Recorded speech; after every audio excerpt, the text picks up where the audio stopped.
Hello my dear students, how are you. मैं शत्रुघ्न कुशवाहा आपका welcome करता हूं आपके प्यारे से चैनल ग्रेविटी गैंग पर, जहां मैं देता हूं आपको फिजिक्स के प्यारे प्यारे से लेक्चर। अभी देखो, हम लोग आज एक नया टॉपिक स्टार्ट करने वाले हैं। हम लोग का नया टॉपिक होगा क्या? कैपेसिटर। कैपेसिटर और कंडेंसर। कैपेसिटर और कंडेंसर क्लास 12th बहुत इंपॉर्टेंट टॉपिक है आप लोगों का इलेक्ट्रोस्टैटिक का। कैपेसिटर से ये मान लीजिए कि कभी कभी 2 मार्क्स के क्वेश्चन, 3 मार्क्स के क्वेश्चन और 5 मार्क्स तक के क्वेश्चन आपके एग्जाम में आते हैं। और कैपेसिटर से ये श्योर है कि कुछ ना कुछ एग्जाम में रहता जरूर है आपके बोर्ड में। तो अभी देखो, हम कैपेसिटर स्टार्ट करने जा रहे हैं।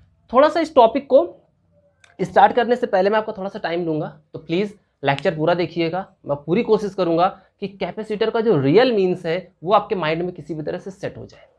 क्योंकि इसके पहले का जो आप इलेक्ट्रोस्टैटिक का पोर्शन पढ़ रहे थे, जहां पर आप लोगों ने इलेक्ट्रिक फोर्स देखा, चार्ज देखा, इलेक्ट्रिक फील्ड को आप लोगों ने रीड किया, पोटेंशियल रीड किया, तो ये सारी चीजें कहीं ना कहीं आप पहले सुन चुके थे। क्लास 10th में ये सारे सेंटेंस आपके सामने आ चुके थे। लेकिन ये कैपेसिटर एक नया सेंटेंस है जो सडन आपके सामने आ रहा है। तो इसके बारे में थोड़ा सा समझने की हम कोशिश करते हैं कि ये कैपेसिटर किस तरह की डिवाइस होती है। तो एक बात याद रखिएगा कि कैपेसिटर कुछ खास नहीं है। आप लोगों ने एक रजिस्टर और रेजिस्टेंस, ये दो नाम सुने हुए होंगे। तो बस ये रजिस्टर का बड़ा भाई है कैपेसिटर। बड़ा भाई, हाँ बिल्कुल, समझिएगा मेरी बात। तो कुछ नहीं, लगभग सारे कॉन्सेप्ट जैसे आपके रेजिस्टेंस के कॉन्सेप्ट होते थे, वैसे ही कैपेसिटर में कैपेसिटेंस के कॉन्सेप्ट होंगे। बस थोड़ा सा फॉर्मूले का सेटअप चेंज होगा, लेकिन चीज़ों को हम कुछ रजिस्टर को माइंड में लेकर ही पढ़ने की कोशिश करेंगे। कुछ डेरिवेशन, जैसे हम लोगों ने रेजिस्टेंस के सीरीज और पैरेलल किए हैं, वैसे ही कैपेसिटर का सीरीज और पैरेलल कॉम्बिनेशन आएगा, पैरेलल प्लेट कैपेसिटर आएगा। और इसके बाद आप कैपेसिटर की प्लेट्स के बीच में किसी डाइलेक्ट्रिक को इंक्लूड करोगे। ये सब चीज़ें होंगी और ये सब चीज़ें बहुत आसान है हमारे लिए। लेकिन सबसे जो टिपिकल सेंटेंस है, जब मैंने कैपेसिटर को रीड करना शुरू किया तो मैंने भी एक प्रॉब्लम फेस करी कि इसके सारे डेरिवेशन तो मुझे समझ में आते थे, लेकिन रियलिटी में कि कैपेसिटर बना क्यों इसके बारे में सोचा गया कि what is the real means of capacitor. ठीक, तो एक बात समझना, जैसे मैंने आपको कूलम्स लॉ टॉपिक में एक बात बताई थी कि आप एक प्लास्टिक के पेन लो, अपने बालों से रब करो, पेपर के छोटे छोटे पीसेस के पास ले जाओ, पेपर के पीसेस क्या होंगे? अट्रैक्ट होंगे। बैलून को लो, अपने बालों से रब करो, पेपर के पीसेस क्या होंगे? अट्रैक्ट होंगे। इस तरह की चीजें हो रही थी। लेकिन इसी एक्सपेरिमेंट को थोड़ा सा और सोचो, आप प्लास्टिक का पेन लो, अपने बालों से रब कर दो, कर दिया, एयर में ऐसे लेके थोड़ी देर खड़े रहो, ठीक है, 30 सेकेंड 40 सेकेंड, उसके बाद आप पेपर के पीसेस के पास लाओ, पेपर के पीसेस अट्रैक्ट नहीं हो रहे। तो कहां गई आपकी वो एनर्जी जो फ्रिक्शन के थ्रू इसमें आपने जनरेट की थी? वो इलेक्ट्रिक फील्ड कहां गया? वो इलेक्ट्रिक फोर्स कहां गया जो आपने अपने बालों से प्लास्टिक के पेन को रब करने के बाद इसमें स्टोर किया था? अगर आप रब करने के तुरंत बाद पेपर के पास लाते हो, पेपर अट्रैक्ट हो रहा है। अगर थोड़ा सा टाइम स्पेंड करके लाते हो तो पेपर अट्रैक्ट नहीं हो रहे। क्यों ऐसा हो रहा? मतलब कि वो एनर्जी कहां जा रही है? कहीं ना कहीं खो जा रही है यार, खो जा रही है ना। तो अब मेरी बात समझना कि कैपेसिटर के लिए सोचा क्यों गया। ये जो एनर्जी हमारी जो गायब हो जा रही है, जैसे आप इसको रब कर रहे हो, थोड़ी देर के बाद ये एनर्जी कहीं ना कहीं खो जा रही है, तो यार इसको स्टोर कहाँ करें हम? मतलब क्या ये एनर्जी स्टोर की जा सकती है?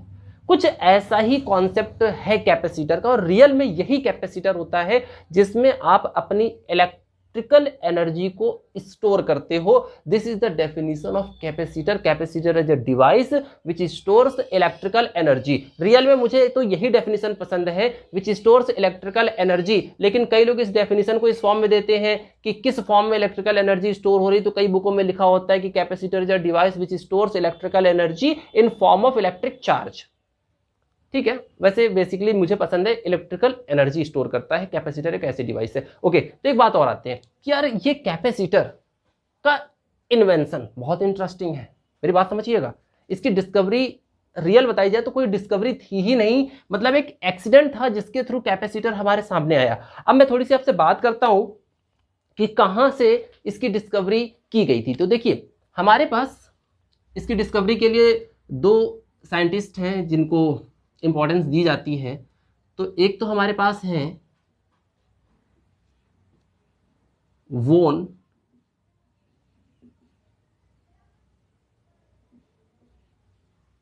क्लेस्ट और एक है वैन मसेन ब्रोएक। ये दो लोग थे। साइंटिस्टों के नाम इतने टिपिकल रखे जाते हैं, वैन मसेनब्रोएक और वोन क्लेस्ट। ये लोग थे कौन? पहले तो एक बात समझना, हॉलैंड नाम सुना है सब लोगों ने? हॉलैंड में एक सिटी थी लीडेन, ठीक है, लीडेन सिटी थी, और वहां की यूनिवर्सिटी में ये दोनों प्रोफेसर थे। और जो बात अभी मैं कह रहा हूं ना आपसे कि मैंने प्लास्टिक पेन को बालों से रब किया, पेपर को अट्रैक्ट किया, हो रहा था, मैंने प्लास्टिक पेन को बालों से रब किया, एयर में थोड़ी देर के लिए होल्ड किया, पेपर के पास लाया, पेपर अट्रैक्ट नहीं हुए।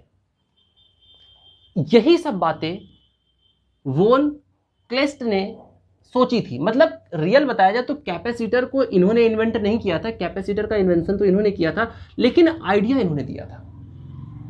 बात समझे मेरी? तो इनका जो है, जो क्रेडिट है, वो सिर्फ आइडिया के लिए जाता है। वैसे आप गूगल वगैरह पे सर्च करेंगे तो दोनों लोगों का नाम आता है कि दोनों लोगों ने इस पे काम किया, तो हम भी यही मान के चलते हैं यार, क्योंकि गूगल से ज़्यादा होशियार तो हम लोग भी नहीं है, ठीक है। बात समझ गए? अच्छा, अब मैंने ये सारी चीजें क्यों शो करी? मैं नॉर्मली साइंटिस्ट के नाम बता सकता था। यहां पर देखो, लीडेन ये एक सिटी थी, और कैपेसिटर का जो डिस्कवरी हुई थी ना, वो लीडेन सिटी में हुई थी। इसलिए शुरुआत में कैपेसिटर कोई जानता ही नहीं था, उसको हम लोग लीडेन जार के नाम से जानते थे। ओहो, लीडेन जार था क्या? रियल में आपकी जिंदगी का पहला जो कैपेसिटर बना था वो लीडेन जार था। लीडेन में इसका इन्वेंशन हुआ था, इसलिए हम इसको लीडेन जार के नाम से बोलते थे उस समय। और रियल में तो अभी मैं समझाना चाहता हूं कि ये बना कैसे था। वैन मसेनब्रोएक ने इस पर काम किया था, और इन्होंने क्या सोचा था, मेरी बात समझिएगा। इन्होंने एक छोटा सा काम किया था। इन्होंने ये दिख रहा होगा आपको, क्या है? एक ग्लास है, ग्लास के अंदर वाटर है, और मैंने एक इसमें स्पून डाल रखी है। लगभग कुछ ऐसा ही उस समय का हमारा लीडेन जार था।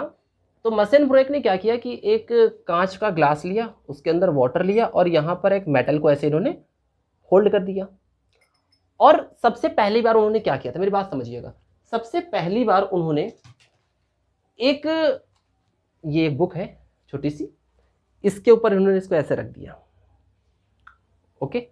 यहां पर वायर लगाया, और एक चार्ज जनरेटर के थ्रू इस पर इन्होंने चार्ज डालना शुरू कर दिया। चार्ज जनरेटर को इन्होंने यहां से हटाया, इन्होंने इसको टच किया, कोई फीलिंग नहीं आई। मेरी बात समझिएगा। अंदर वाटर क्या था? कंडक्टर था। ये क्या है? ग्लास है। ग्लास क्या है? इंसुलेटर है। और ये क्या है? बुक है, मतलब पेपर से बना हुआ है, तो पेपर भी क्या है? इंसुलेटर है। एक्सपेरिमेंट काम नहीं हुआ, काम नहीं आया। कुछ समय के बाद मसेनब्रोएक ने इसी एक्सपेरिमेंट को फिर से रिपीट किया। अब की बार इन्होंने क्या किया कि इस कांच की ग्लास को उन्होंने अपने हाथों से पकड़ा। अंदर वाटर था, बीच में ये कांच का सरफेस था, ग्लास सरफेस थी, और इधर ये हमारे हाथ जो थे ये भी एक कंडक्टर थे।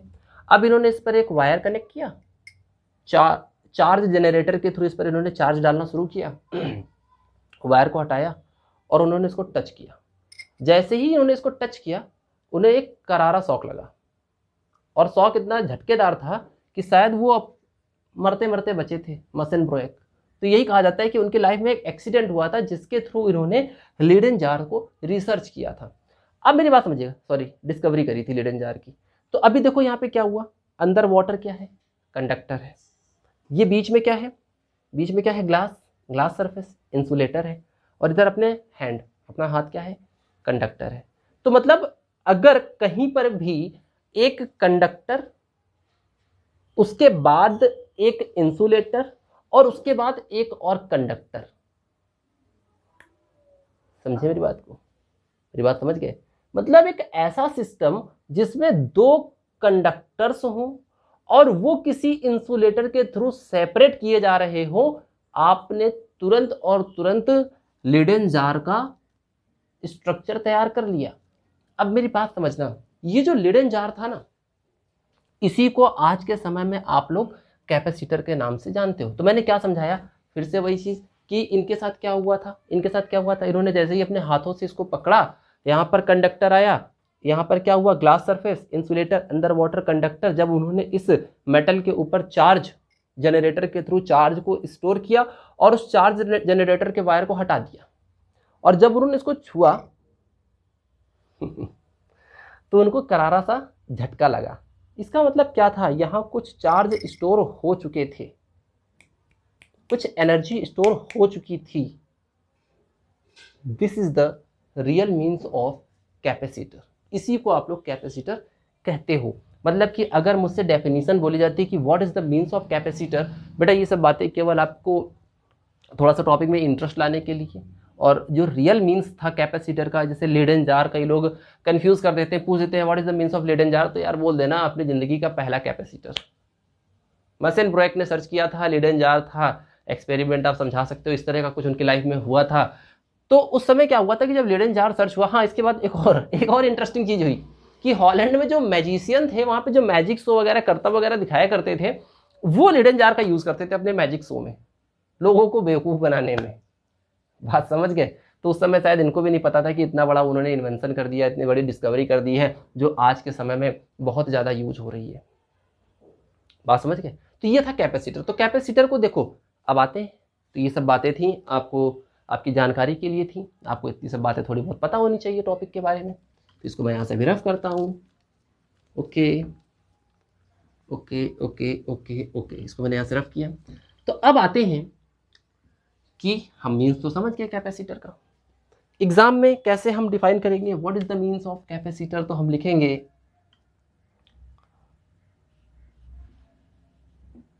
This is a device which stores electrical energy। Okay, बिल्कुल सही है। कुछ बुकों में ऐसा लिखा होता है कैपेसिटर इज अ डिवाइस, लिख लो, ऐसे ही लिख लो, capacitor is a device which stores electrical energy in form of electric charge। हाँ, तो ये बात भी सही है यार, कहीं पर अगर रियल में आप इलेक्ट्रिकल एनर्जी को स्टोर कर रहे होंगे तो कहीं पर क्या हो, चार्ज ही तो स्टोर हो रहे होंगे। मेरी बात समझ गए? तो ये भी चीजें ठीक है। और एनसीईआरटी ने अपनी कैपेसिटर की फर्स्ट लाइन में लिखा है this is a device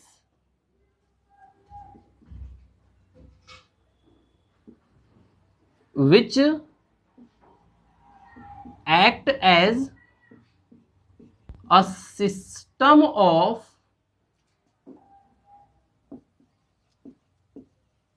two conductor which are separated by the insulator which is used to store the electrical energy। आगे लिख सकते हैं। अच्छा, एनसीईआरटी ने ये सेंटेंस लिखा हुआ है, ठीक है, ये मेरी बात याद रखिएगा। तो ठीक है, मैंने आपको जो मसेन ब्रॉयक का जो एक्सपेरिमेंट समझाया लीडन जार का, वो भी कुछ इसी चीज को फॉलो कर रहा था। This is a device which act as a system of two conductor which are separated by the insulator. ऐसे ही कुछ था, उसके बीच में आप इलेक्ट्रिकल एनर्जी को स्टोर कर रहे थे। तो बहुत लोग के दिमाग में आता है क्या सर, एक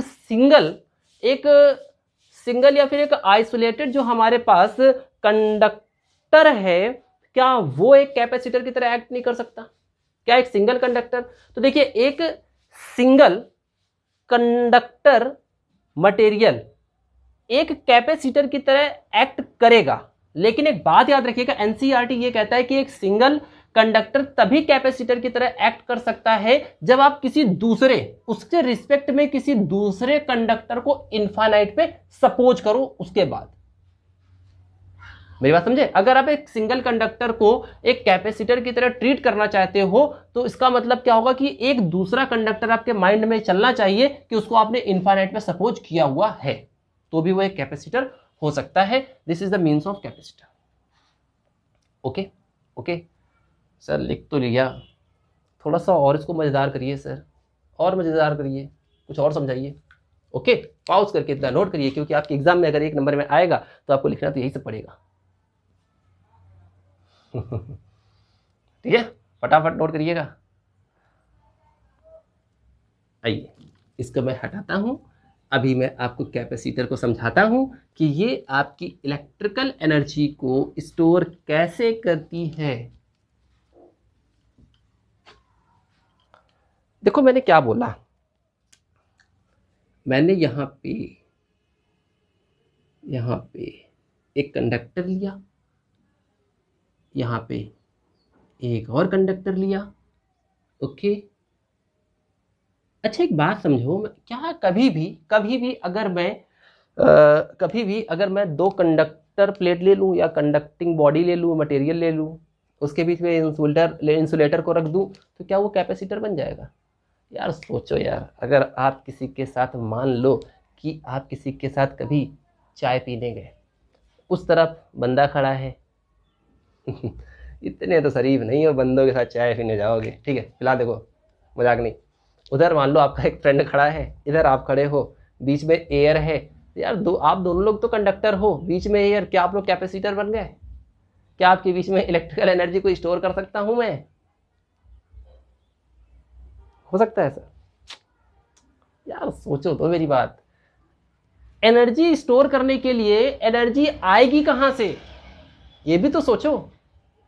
यार मैं खड़ा हो गया, मेरे सामने मेरा फ्रेंड खड़ा है, हम दोनों आमने सामने खड़े, चाय की चुस्की ले रहे हैं, बीच में एयर भी एक इंसुलेटर है, तो क्या हम दोनों कैपेसिटर बन गए? दोनों ही तो कंडक्टर थे, मेरी बॉडी भी कंडक्टिंग है, उसकी बॉडी भी कंडक्टिंग है और बीच में एयर इंसुलेटिंग है, तो क्या दोनों लोग बन गए कैपेसिटर? नहीं। हमारे बीच में एनर्जी कहां से आएगी? उस एनर्जी को लाने के लिए भी तो कुछ होना चाहिए। तो यहां पर देखो क्या करना है, आप यहाँ पे क्या कर लो, यहाँ पे एक प्यारी सी बैटरी लगा दो, बैटरी लगा दो बेटा यहाँ पे ऐसे। मेरी बात समझिएगा बहुत ध्यान से, बहुत आसान टॉपिक है, लेकिन मैं अभी आपको सिर्फ कैपेसिटर का मीन्स समझा रहा हूँ कि what is the means of capacitor. ये लगा दिया। अब बैटरी क्या करेगी, अगर ये इसका पॉजिटिव टर्मिनल, ये इसका नेगेटिव टर्मिनल, तो वो क्या करेगी, इस देखो बैटरी कहीं से एनर्जी ला कर नहीं देगी, वो एनर्जी यहीं पर बनाने जा रही है, आप एनर्जी स्टोर करने जा रहे हो। तो ये बैटरी का पॉजिटिव टर्मिनल क्या करेगा, इस कंडक्टर से, ये मान लो फर्स्ट आपका कंडक्टर है और ये आपका सेकंड कंडक्टर है, तो ये क्या करेगी, इससे इलेक्ट्रॉन्स को निकालेगा ऐसे और लाकर इसके अंदर देगा। अब जैसे जैसे इससे इलेक्ट्रॉन्स निकलना शुरू होंगे तो इसके ऊपर क्या आता जाएगा, पॉजिटिव आयन आता जाएगा, पॉजिटिव चार्ज आएगा, क्योंकि इससे इलेक्ट्रॉन्स निकल रहे हैं। और जैसे जैसे इस पे पॉजिटिव आयन आएगा तो इसके रिस्पेक्ट में वो इलेक्ट्रॉन कहाँ जाएंगे, इधर की तरफ। 1 दूर हो गया, 1 2 3 4 5 6, बात समझ गए? मेरी बात समझे? तो यहाँ पे क्या आ गया, देखो ना, यहाँ पर भी क्या हुआ, इन कंडक्टर्स के बीच में भी पोटेंशियल डिफरेंस आ गया, इधर हायर पोटेंशियल, इधर लोअर पोटेंशियल, इधर पॉजिटिव इधर नेगेटिव, क्या आ गया, डिफरेंस आ गया। इधर क्या आ रहा है, इधर प्लस क्यू हो रहा है, इधर क्या हो रहा है, नेगेटिव चार्ज आ रहे हैं। Net charge of this conductor, the net charge देखो अभी भी 0 है। मेरी बात समझ रहे हो कुछ? आप यहाँ से और भी इलेक्ट्रॉन्स निकाल लो, यहाँ पर पॉजिटिव आयन और बढ़ जाएंगे, वो इधर जाएगा, नेगेटिव आयन और बढ़ा देगा। मतलब जैसे जैसे आप, अच्छा एक और चीज़ मेरे को समझना, तो यहाँ पे क्या आ रहा है, देखो तो एक तरफ पॉजिटिव एक तरफ नेगेटिव, तो देखो क्या यहाँ पर इलेक्ट्रिक फील्ड नहीं तैयार हो गया इनके बीच में? ओहे सर, समझ में आ गया सर, आपने तो दोनों कंडक्टर के बीच में एक इलेक्ट्रिक फील्ड तैयार कर दिया। Is that clear? और एक और बात याद रखना कि कोई भी कैपेसिटर के साथ एक और चीज, बहुत यार सर कितनी चीजें हैं सर, कितनी ज्यादा चीजें हैं सर। कैपेसिटर याद रखिएगा, capacitor is a charging device. मैं हर एक चीज समझाने की कोशिश कर रहा हूं, याद रखना, capacitor is a charging device. Capacitor एक चार्जिंग डिवाइस होती है, मतलब कैपेसिटर तभी वर्क करता है जब उसको आपने चार्ज किया हो। सर थोड़ा सा और, आप लोगों ने पुराने समय के कैमरा देखा है? कैमरा, फोटो क्लिक करते थे, उसको क्या करते थे, ऐसे आंखों के पास रखते थे, खचाक फ्लैश जलता था। वो फ्लैश कहाँ से जलता था? वो जो फ्लैश लाइट होती थी ना, उसके जस्ट थोड़ी दूर पहले पर एक कैपेसिटर लगा होता था। क्यों? क्योंकि फ्लैश को जलने के लिए एनर्जी चाहिए थी, सडन एनर्जी कोई उसको दे दे। ओहो, तो क्या होता था कि वो जो कैमरा होता था, कैमरे की जो बैटरी होती थी ना, वो मेरे कैपेसिटर को चार्ज करती थी, और वो पूरी की पूरी एनर्जी उस कैपेसिटर की प्लेट के बीच में स्टोर रहता था। जैसे ही आप फ्लैश लाइट को, जैसे ही कैमरे के बटन को आप पुश करते थे, तो क्या होता था, तुरंत फ्लैश वो अपना कैपेसिटर जो थी पूरी की पूरी एनर्जी उस फ्लैश लाइट को दे देता था, और वो बहुत तेजी से जलता था। अभी हम लोग के मोबाइल में भी ये होता है। मोबाइल का फ्लैश देखो, नॉर्मल, आप नॉर्मल अपने मोबाइल के टॉर्च को जलाते हो, एक फोटो क्लिक करते समय फ्लैश जलाते हो, फ्लैश वाली लाइट की जो ब्राइटनेस होती है वो ज्यादा होती है। क्यों? क्योंकि वहां पर फ्लैश लाइट के पास जो कंडेंसर या जो कैपेसिटर लगा है ना, वो अपनी पूरी की पूरी स्टोर्ड एनर्जी को एक बार में देता है। नहीं समझे? नहीं समझे? पहली चीज एक बात याद रखना, capacitor is a device which stores electrical energy. दूसरी चीज, इसकी जो एनर्जी को रिलीज करने का कॉन्सेप्ट है, कैपेसिटर अपनी पूरी की पूरी स्टोर्ड एनर्जी को एक बार में रिलीज करेगा। अच्छा एक बात समझना, एक बात समझो, इसका मतलब क्या है कि capacitor is a charging device. मतलब कैपेसिटर को पहले तो आपको किसी बैटरी से चार्ज करना पड़ेगा, और एक और चीज, कैपेसिटर के अक्रॉस आप जिस पोटेंशियल की बैटरी लगाते हो, मान लो आपने यहां पर 2 वोल्ट की बैटरी लगाई, तो यहां पर 2 वोल्ट का ही पोटेंशियल इनके बीच में भी क्रिएट होगा। अगर आपने 4 वोल्ट की बैटरी लगाई, तो इसके बीच में 4 वोल्ट का ही पोटेंशियल डिफरेंस क्रिएट होगा। ये बात हमेशा याद रखिएगा, जिस पोटेंशियल की आप बैटरी लगाते हो, आपका कैपेसिटर उतने ही पोटेंशियल तक चार्ज होता है। न्यूमेरिकल्स में ये बात कभी दिमाग से फिसलने मत देना, क्योंकि न्यूमेरिकल्स तुरंत डिस्टर्ब होंगे इसके। ये जो लाइन मैंने बोली है, इसको दिमाग में बिल्कुल गांठ बांध लेना कि जिस पोटेंशियल की बैटरी आप कैपेसिटर के अक्रॉस लगाते हो, कैपेसिटर उतना ही चार्ज होने की कोशिश करता है। और जब आप इस बैटरी को हटाओगे, तो ये क्या करेगा, अपनी पूरी की पूरी स्टोर्ड एनर्जी को एक बार में आपके ऊपर फेंकेगा, एक बार में। This is the difference between battery and capacitor. अब पूछो क्यों? बेटा आप हमसे ये भी तो कह सकते थे, सर एनर्जी तो बैटरी भी देती है और एनर्जी तो कैपेसिटर भी दे रहा है, और दोनों के अंदर एनर्जी स्टोर भी किया जा सकता है। भाई बैटरी के अंदर भी एनर्जी स्टोर कर सकते हैं, कैपेसिटर के अंदर भी एनर्जी स्टोर कर सकते हैं, तो ये फिर डिफरेंस कैसे हुआ? तो इनके जो एनर्जी को रिलीज करने का तरीका है, आ जाओ इसको मैं समझाता हूं। मान लो डैम, सभी लोग जानते हैं ना डैम, जहां पे पानी को कलेक्ट करते हैं, बांध जिसको बोलते हैं डैम। मान लो मैंने यहां पे एक डैम बनाया, ऐसे एक वाटर डैम मैंने तैयार किया, इस पे मैंने बहुत सारा वाटर इकट्ठा किया, कई 1000 लीटर। ठीक, अब यहां पर क्या होता है, यहां पे ओपनिंग्स होती हैं। अभी इसको मैंने बंद करके रखा है, ठीक है, ओपनिंग यहां से खुली नहीं है, अभी ये क्लोज है ऐसे, लेकिन रिक्वायरमेंट के हिसाब से इसको हम ओपन करते हैं। मेरे लेक्चर को बहुत ध्यान से सुनना बेटा, कैपेसिटर बहुत कंफ्यूज करता है 12th के बच्चों को। कैपेसिटर में उनकी हालत खराब हो जाती है, पता नहीं क्यों, मैं समझ ही नहीं पाता रीजन क्या है। हम कैपेसिटर को थोड़ा सा हल्के में पढ़ते हैं ना, हम सीधे सीधे आ जाते हैं इसके कॉन्सेप्ट पे। खैर छोड़ो, ये इसका गेट नंबर 1 है, गेट नंबर 2 है, और ये गेट नंबर 3 है। ओके, तो देखो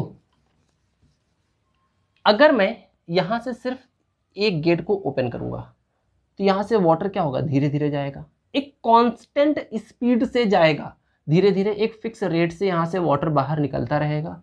this is the type of battery. Battery जो एनर्जी देती है ना, वो कांस्टेंट फॉर्म में देती है, वो एक कांस्टेंट रेट से आपको एनर्जी प्रोवाइड करती है। This is your battery, like this situation, जैसे यहां से धीरे धीरे वाटर जाएगा।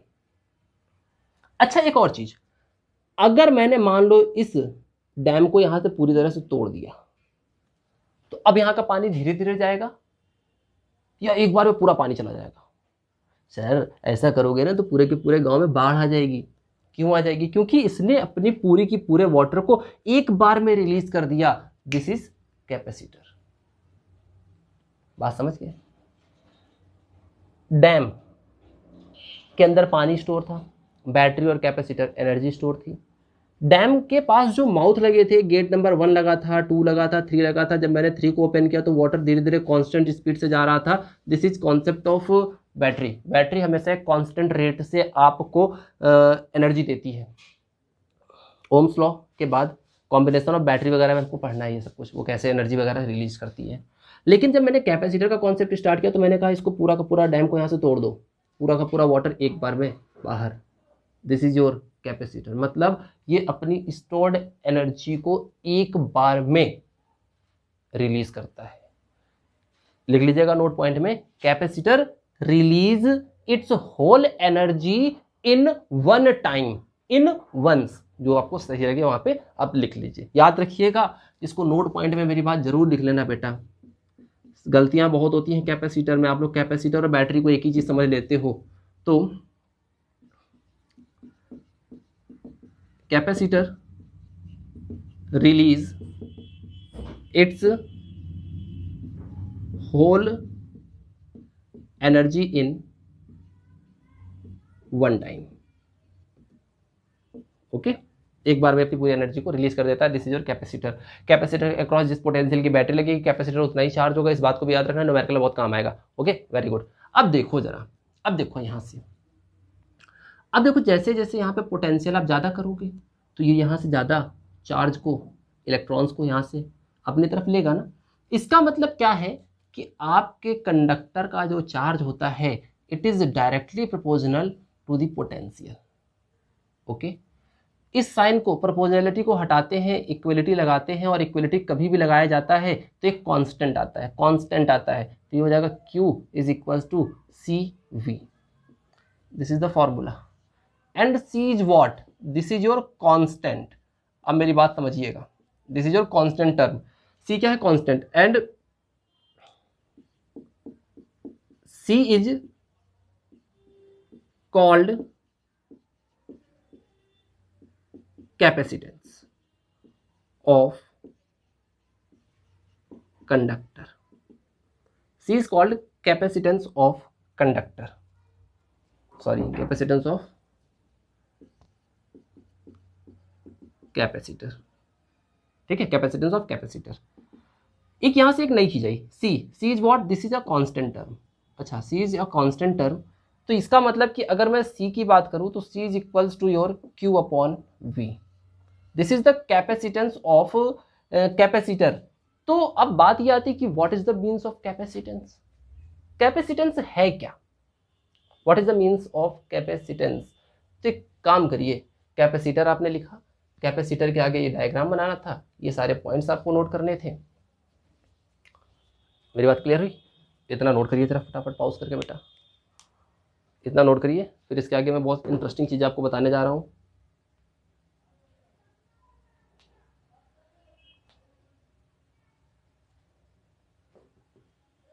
हो गया?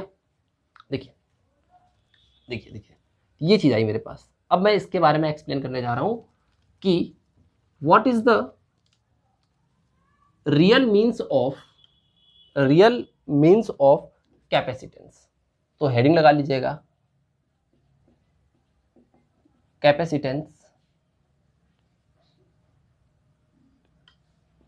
Of capacitor. तो देखिए, कैपेसिटेंस ऑफ कैपेसिटर का मीन्स क्या होता है, इसको ऐसे लिखते हैं,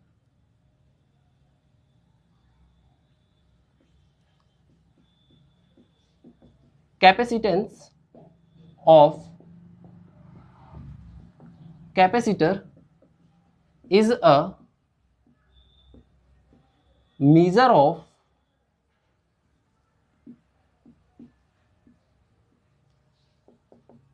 its ability to hold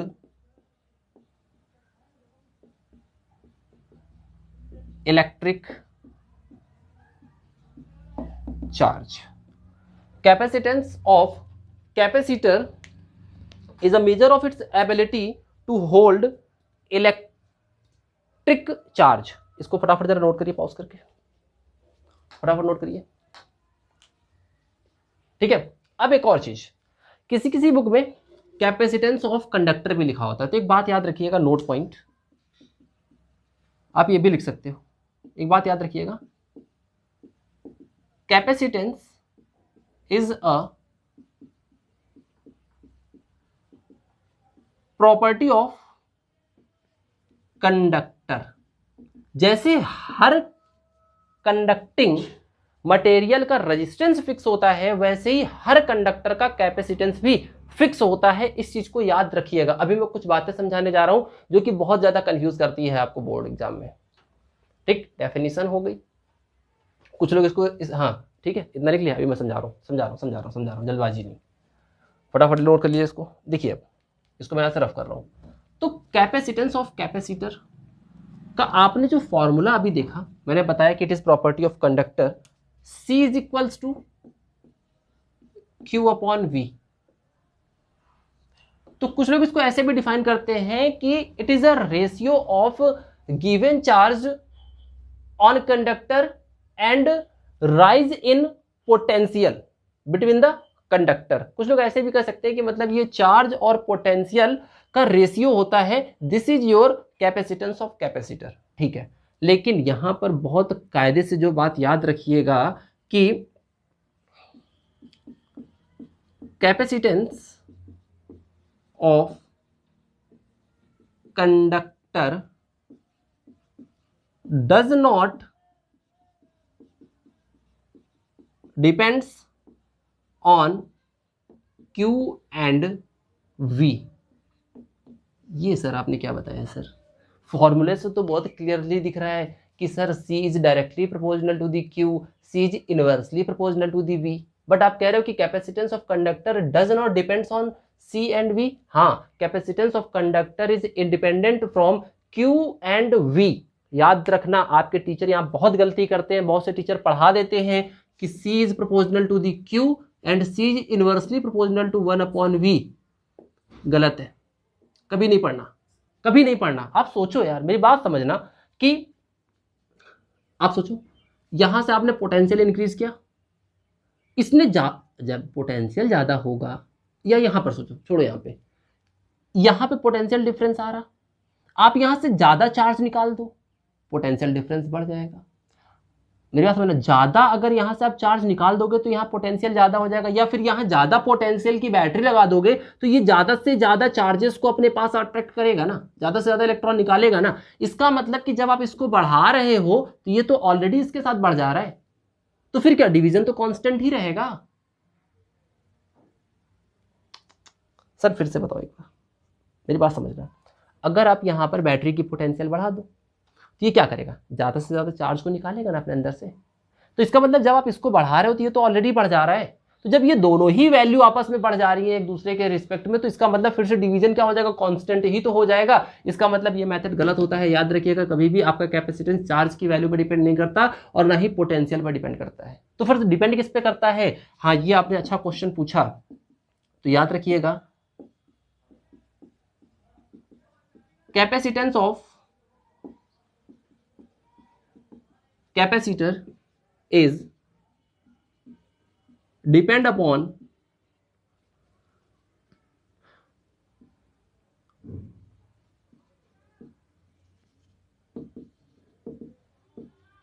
dimension of conductor and the medium। एक तो ये कंडक्टर के डायमेंशन पे, उसकी लेंथ पर, उसके क्रॉस सेक्शनल एरिया पर, उनके प्लेट के बीच की डिस्टेंस, क्योंकि हमारे जो सिलेबस का मेन कैपेसिटर है वो पैरेलल प्लेट कैपेसिटर है, उस पर डिपेंड करता है। और मीडियम, किस मीडियम में आप अपने ऑब्जर्वेशन को कर रहे हो। ओके, पॉज करके इतनी बातों को फटाक से नोट करिए, क्योंकि आगे आप लोगों के सिलेबस में नेक्स्ट पार्ट जो मेरे वीडियो का आएगा, अभी थोड़ा सा और बताना है, अभी इसकी यूनिट वगैरह पे बात करनी है, ये सब रायता कर दोगे आप लोग, ठीक है। इसके बाद जो मेरा लेक्चर आएगा उसमें मैं आपको बताऊंगा कि कैसे आपका जो कैपेसिटेंस होता है वो आपके मीडियम पे डिपेंड करता है या फिर डायमेंशन पे डिपेंड करता है कंडक्टर के, ठीक है। तो अभी तो सिर्फ कैपेसिटर का इंट्रोडक्शन था ये हमारा। सर इसका इंट्रोडक्शन इतना भयानक था, तो सर चैप्टर कैसा होगा? चैप्टर बहुत आसान है, कोई टेंशन नहीं। और इसके न्यूमेरिकल तो सबसे ज़्यादा मज़ेदार, इनके न्यूमेरिकल में मज़ा आ जाती है। Okay sir. विश्वास करते हैं आपका, विश्वास मत तोड़िएगा सर, कठिन कठिन मत पढ़ाइएगा कुछ। ओके, तो यहाँ से देखो देखो यूनिट, मैं अगर बात करता हूँ यूनिट ऑफ कैपेसिटेंस, ठीक है, तो याद रखिएगा farad, unit of capacitance is what, farad. अच्छा देखो कैसे, क्यू क्या है, चार्ज, चार्ज की यूनिट कूलम, वी क्या है, पोटेंशियल, यूनिट वोल्ट। इसका मतलब कि अगर मैं आपसे कहता हूं कि unit of C, C is what, capacitance of capacitor, capacitance of conductor, तो इसको आप क्या कह सकते हो, कूलम्ब पर वोल्ट भी कह सकते हो। This is your SI unit.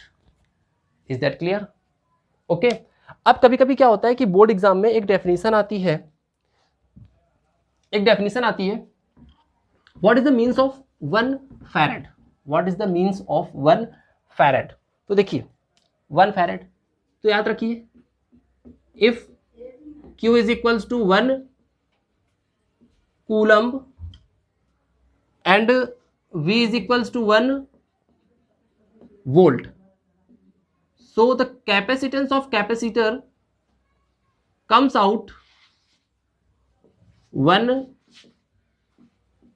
farad। इसका मतलब 1 farad is equals to 1 coulomb upon 1 volt। This is the means of 1 farad। Is that clear?